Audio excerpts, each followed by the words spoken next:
Salut à tous, on se retrouve pour une nouvelle vidéo, cette fois-ci pour parler des VPN et plus particulièrement du VPN Surface, qui est un VPN proposé par la société Opera qui développe aussi un navigateur internet pour ceux qui connaissent. Et donc c'est un VPN qui existe en version gratuite où vous êtes limité à 500 mégas de données par mois. Donc je voulais vous présenter rapidement le programme. Et pour ceux qui ne connaissent pas les VPN, donc généralement maintenant à cause d'Adopi et compagnie, on présente les VPN comme un moyen d'anonymisation et masquer son adresse IP. En fait, initialement, ça permet l'interconnexion entre des réseaux à travers un tunnel sécurisé. Notamment, ça permet pour les entreprises de donner la possibilité aux employés de travailler en télétravail. À travers le VPN, ils peuvent se connecter au réseau de l'entreprise ou ça permet d'interconnecter des réseaux distants pour des entreprises ou autres entités qui ont des réseaux éclatés. Donc là, vite fait, j'ai un schéma pour que vous compreniez le principe. Où ici, on a l'ordinateur d'un internaute qui se connecte à Internet. Et en fait, il se connecte à un serveur VPN qui va lui ensuite se connecter aux différents serveurs par exemple un serveur web.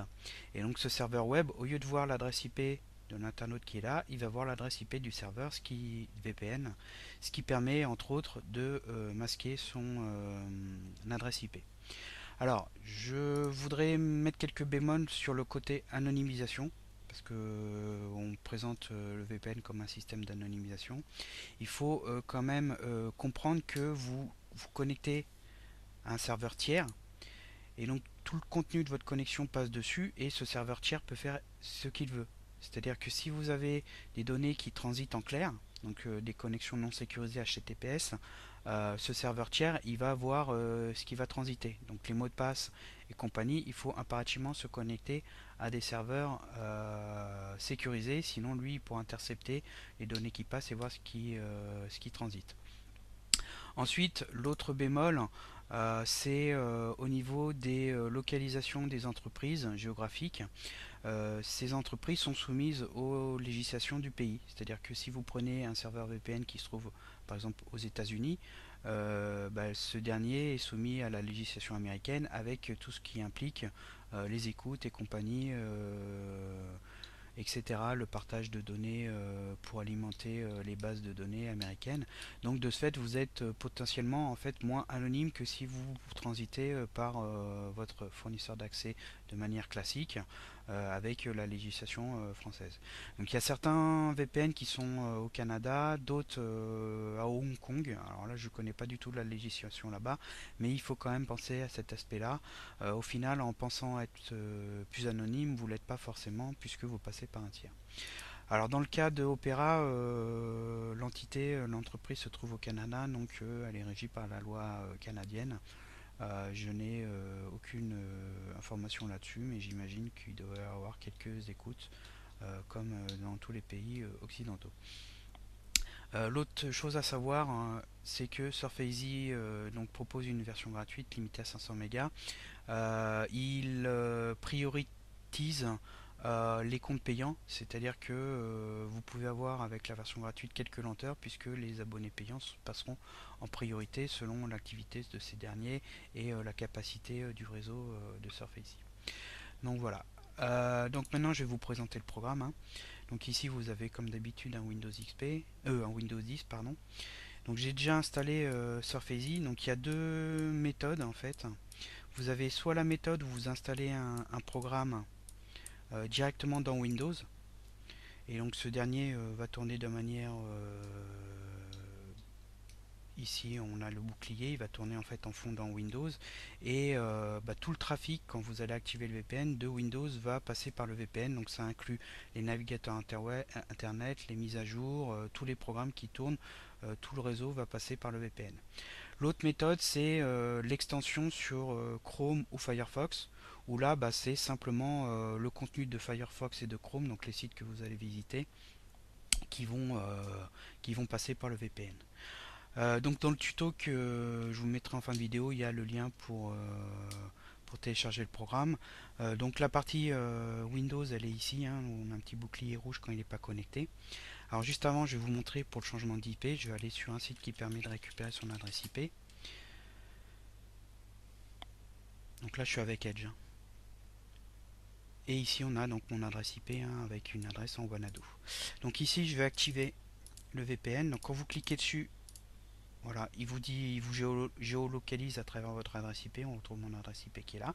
Donc là je suis en off, hein, le VPN n'est pas activé. On va me passer en on, le bouclier va passer en vert. Donc ça prend un peu de temps, voilà. Et normalement si on rafraîchit la page, je devrais avoir mon adresse IP qui va changer. Parce que ma connexion internet va passer à travers le VPN. Donc là il recharge.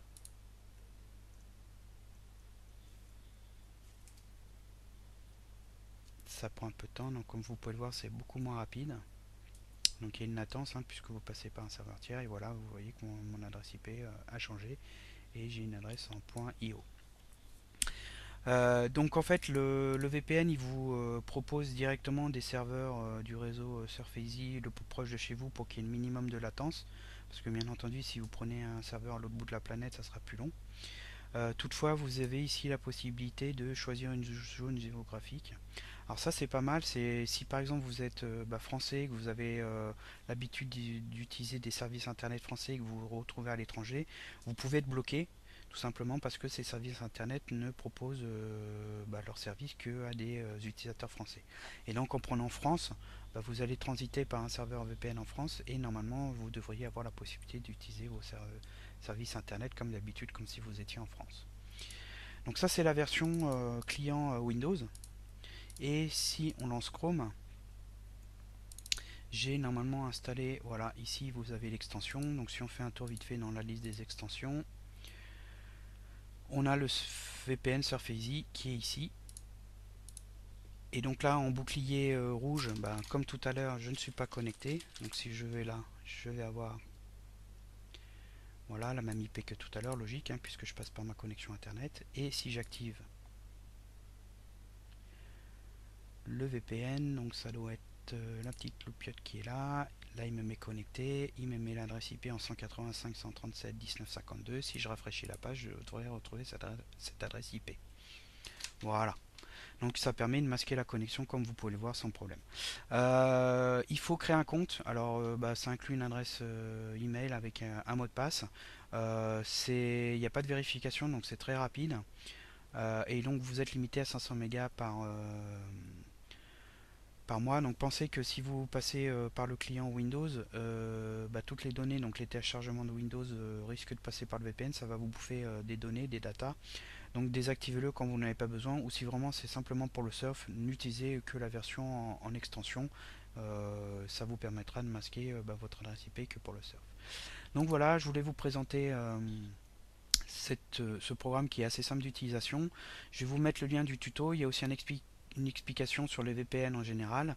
Et si vous avez des questions, n'hésitez pas à venir sur le forum plutôt qu'en commentaire de la vidéo. Si la vidéo vous a plu, n'hésitez pas à la partager, à la noter. Et je vous dis à bientôt pour d'autres vidéos.